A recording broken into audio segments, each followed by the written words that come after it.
दशरथ ने राम से यह तक कहा कि तेरी ये छोटी मां मुझसे गलत काम करा रही है बेटे, और तू इस समय सेनापति है, सारी सेनाओं का कंट्रोल तेरे हाथ में है, तू मुझे गिरफ्तार कर ले और मुझे जेल में डाल दे तो मेरा वचन भंग भी नहीं हुआ और तेरा राज्याभिषेक भी हो गया।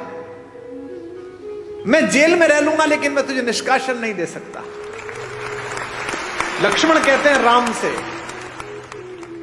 कि ये तीर, ये धनुष कंधे पे लटकाए घूमते हो, सुबाहु खरदूषण को मार के आए हो, बड़े वीर बनते हो, घर में अत्याचार हो रहा है, अनाचार हो रहा है, चुप बैठे हुए हो।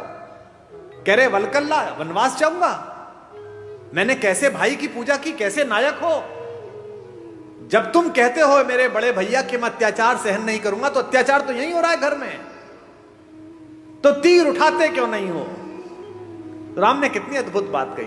राम कहते किस पर तीर उठाऊं, इस मां पर बचपन में जिसका सपना देख के इसके पास आकर सोया हूं, इस पिता पर जिसने सुबह अपने बाल बनाते समय एक सफेद बाल देखा और उस बाल को देखकर गुरु वशिष्ठ के घर गए और कहा कि अब बस मेरा राज्य समाप्त हुआ, राम को दे दीजिए।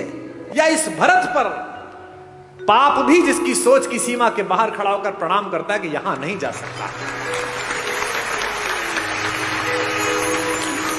किस पर तीर चलाने के लिए बोलता है, बता। राम कहते हैं कि बता मुझे, मैं किसको मारकर पातक लूं, इन तीनों में से किसे मार दूं। और आज समस्या क्या है, मुझे माफ करेंगी हमारी भाभियां, रात को टीवी पे क्या देख रहे हो, एक घर में 3 बहुएं हैं, पूरी रात षड्यंत्र चल रहा है। छोटी वाली ने बड़ी वाली का ऐसा करा, बड़ी वाली ने इसका ऐसा। ये अचानक नहीं हो रहा है। ये क्या सोच रहे हो, आपकी कहानी चल रही है। कहानी तो रामायण की चली थी तो कर्फ्यू लग जाते थे। तुम्हारे हीरे मोती जा चुके, तुम्हारी विद्या जा चुकी, तुम्हारी सारी तकनीक जा चुकी, तुम्हारे लड़के जा चुके, सब जा चुके। तुम्हारे पास एक चीज बची है जिसे छीनने के लिए पागल है पश्चिम, और वो चीज है तुम्हारा परिवार, तुम्हारे संस्कार। अब इस पर डाका डालने की कोशिश है। कोई सीरीज देख लो, उसके 40 मिनट में एक बलात्कार होगा, एक हत्या होगी, एक संस्कृति और कला के ऊपर, भारतीय दर्शन के ऊपर गंदी गंदी गालियां होंगी। ये क्या है, ये धीमे धीमे आपके घरों तक जहर पहुंचाया जा रहा है। क्या दिखाया जा रहा है आपके सीरियल में, एक लड़का है घर में, वो लड़का चरित्रहीन भी है, वो जिससे उसका विवाह हुआ उसके बाद भी किसी से प्रेम में है, वो जिससे प्रेम हुआ उसके बाद तीसरे से भी किसी से प्रेम में है, उस परिवार की दोनों महिलाएं उससे विवाह कर चुकी हैं। आप में से किसी ने ऐसा घर कहीं देखा है? ये भारत के घर नहीं है, एक परिवार में भी ये संस्कार नहीं, लेकिन ये डालने की कोशिश की जा रही है कि सही है। राम को त्रैलोक्य में सौंदर्य के पहले 5-10 नाम में आने वाली रावण की अनित्य सुंदरी बहन सूपनखा प्रस्ताव देती है कि जंगल है, कौन देखेगा, मुझसे प्रेम कर ले, विवाह कर ले, और ये तो वैसे भी बिना मां बाप के तेरे साथ आई है तो सब निभा लेगी। राम कहते हैं माता मेरा विवाह हो चुका। लक्ष्मण से कहती है, लक्ष्मण भी यही करते हैं, गुस्से में सीता को हानि पहुंचाने की कोशिश करती है और ऐसे में अस्त्र उठता है और उसकी नाक पर चोट लग जाती है, जो रावण के गुस्से का कारण बनी है। ये राम है जो जंगल में भी मिले हुए इस अश्लील, अशालीन, असंस्कारी, अपारिवारिक अवसर को ठुकरा देते हैं। और एक रावण है जो पंचकन्याओं में पूजित माता मंदोदरी का पति होने के बावजूद भी सिर्फ इतना सुनकर कि जंगल में 2 लोग घूम रहे हैं, उनकी बीवी बहुत अच्छी है, उसके पीछे लग जाता है। इसीलिए उसके कुल वंश का नाश होता है, सारी पीढ़ियां ध्वस्त हो जाती हैं, सब लोग समाप्त हो जाते हैं। मैं केवल ये सोचता हूं कि अगर मेरे बोलने से 10 लोग, 20 लोग, 50 लोग, 100 लोग भी गुणात्मक परिवर्तन जीवन में हो जाए तो बढ़िया बात हो जाएगी। एक सज्जन ने मुझे चिट्ठी लिख कर दी, ऐसे ही जैसे ये चिट्ठी आई है। कि साहब वो मैं कल आया था, आपने राम और भरत के प्रेम के विषय में बताया, और मेरे सगे भाई साहब जो है वह हिम्मतनगर गुजरात में रहते हैं, और मेरा उनसे 25-30 साल से संपत्ति विवाद चल रहा है। ना मैं उनके बच्चों की शादी में गया, ना वो मेरे शादी में आए। पर कल रात सुन के मैं बहुत रोया। अब कल जब आपका कार्यक्रम समाप्त हो जाएगा तो मैंने दोनों बेटों को, बहुओं को लेकर मैं जा रहा हूं हिम्मतनगर, और संपत्ति के और अदालत के सारे कागज लेकर उनके चरणों में रख दूंगा और कह दूंगा, भैया जो आप जाने करिए, बस मुझे माफ कर दीजिए, मुझे चरणों में स्थान दीजिए। मुझे लगता है कि यही आपका पारिश्रमिक है, यही आपका प्रतिफल है। जिस समय आप दूसरे में ईश्वर देखना प्रारंभ कर देंगे, उस समय ईर्ष्या, कुंठा, बेईमानी, दुष्टताएं सबका विलोप हो जाएगा। और ये पृथ्वी इसीलिए बची हुई है अभी तक भी कि इसमें अच्छे लोगों का प्रतिशत ज्यादा है, बुरे लोगों का प्रतिशत कम है। हमारे एक शायर का शेर है कि दुनिया नफरतों की आखिरी स्टेज पर है, इलाज इसका मोहब्बत के सिवा कुछ भी नहीं। ये दोनों भाई थे, यूक्रेन और रूस, एक दूसरे के खून के प्यासे हैं, निरपराध लोगों को मार रहे हैं।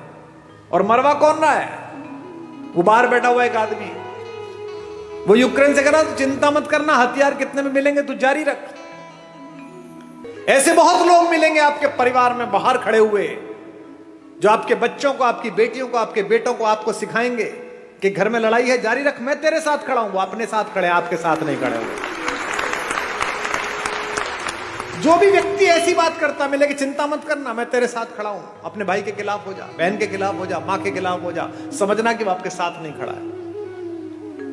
क्योंकि जो आपके साथ खड़ा है वो कह रहा है कोई बात नहीं, थोड़ा नुकसान फायदा चलता रहता है। राम से सब छिना लेकिन सब मिला।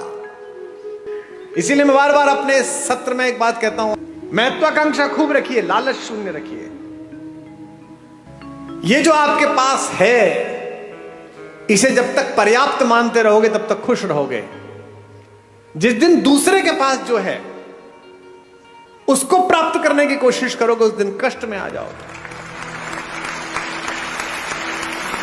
टेलीविजन पर क्या विज्ञापन आ रहा है? ये दो भाई बहन बैठे हैं, ये एक मामा जी बैठे, एक माता बैठी है। इनमें प्रेम की क्या कमी है भैया? 2 शताब्दी से ज्यादा का प्रेम है दोनों का एक दूसरे से, भैया बहन का।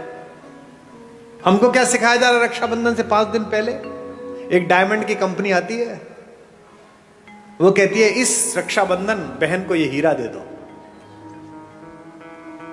हमको क्या सिखाया जा रहा है करवा चौथ पर? ये डायमंड दे दो।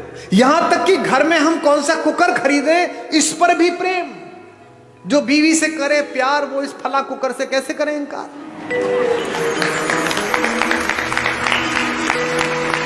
यानी जिनके घर में वो कुकर नहीं आता, वो अपनी पत्नी से प्रेम नहीं करते। मेरे घर में शुरू में कुकर नहीं था, तो मेरे पिता ने मेरी मां से प्रेम नहीं किया। कैसी मूर्खतापूर्ण बात है। साधनों से अगर प्रेम होता, अगर साधन प्रेम का प्रतीक होते, तो राम पिछड़ जाते, रावण जीत जाता। मुझसे लोग कहते हैं आगरे में एक सफेद रंग की बिल्डिंग दिखाकर के ये प्रेम का प्रतीक है। इसे प्रेम का प्रतीक बताते हो? ये प्रेम का प्रतीक है? अरे प्रेम का सबसे बड़ा प्रतीक तो समुद्र के नीचे इकट्ठे हुए वो पत्थर है जिन पर मेरा राम चल कर गया।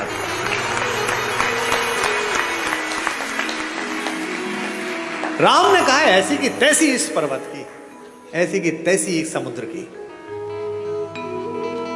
अगर मेरी प्रेमिका, मेरी पत्नी के बीच में कोई आया है तो 7 समंदर पार छुपाओ, उसके घर में जाके मारूंगा। ये प्रेम है, इसे प्यार कहते हैं। प्रेम साधन पर कैसे निर्भर हो गया? महिलाएं एक दूसरे से पूछती हैं इस बार करवा चौथ पे क्या दिलाया, इस बार एनिवर्सरी पे क्या दिलाया। नहीं, उपहार देने चाहिए, लेने चाहिए, अच्छी बात है, पर इससे प्रेम कैसे जस्टिफाई हो रहा है? कोई ज्योतिषी बता सकता है कि इस वाली शादी में इतने कैरेट का हीरा दे दो, इसके बाद तलाक नहीं होगा? बता सकता है? नहीं बता सकता। लेकिन अगर माओ ने बेटियों में संस्कार डाले हों कि जिस घर जा रही हो उस घर में जो मां है वो भी मां ही है, अगर पिताओं ने पुत्रों में संस्कार डाले हों कि जिसकी बेटी इस घर में आ रही है उसका उतना ही अधिकार है जितना तेरा इस घर पर अधिकार है, तो हीरे की जरूरत ही नहीं है, घर ही अयोध्या बन जाएगा।